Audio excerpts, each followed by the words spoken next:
مواد لازم: سیب زمینی خرد شده 3 عدد متوسط، هویج خرد شده 2 عدد، نخود فرنگی 1/2 پیمانه، آناناس تازه خرد شده 1 پیمانه، مایونز 1 پیمانه، پودر فلفل سیاه 1/2 قاشق چایخوری و نمک.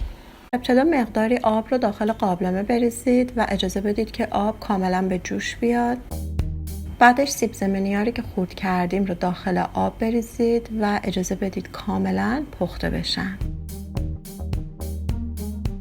بعد از اینکه پخته شدن سیب زمینی‌ها رو از آب جدا کنید و کنار بگذارید.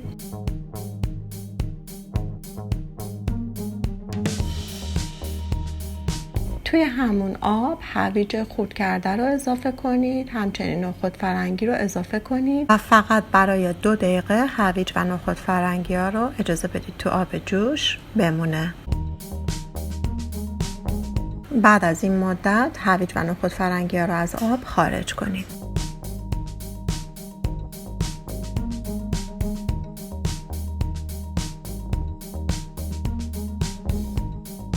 در ظرفی جداگانه سیب زمینی‌ها و هویج و نخود فرنگی رو با هم مخلوط کنید. آناناس خرد شده تازه رو اضافه کنید.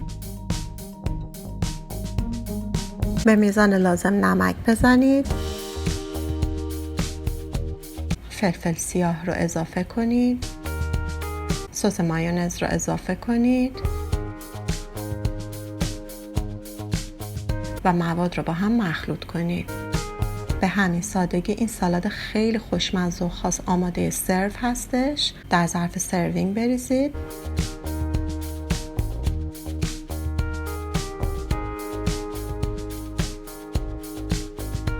بذارید مقداری خنک بشه و سرو بکنید.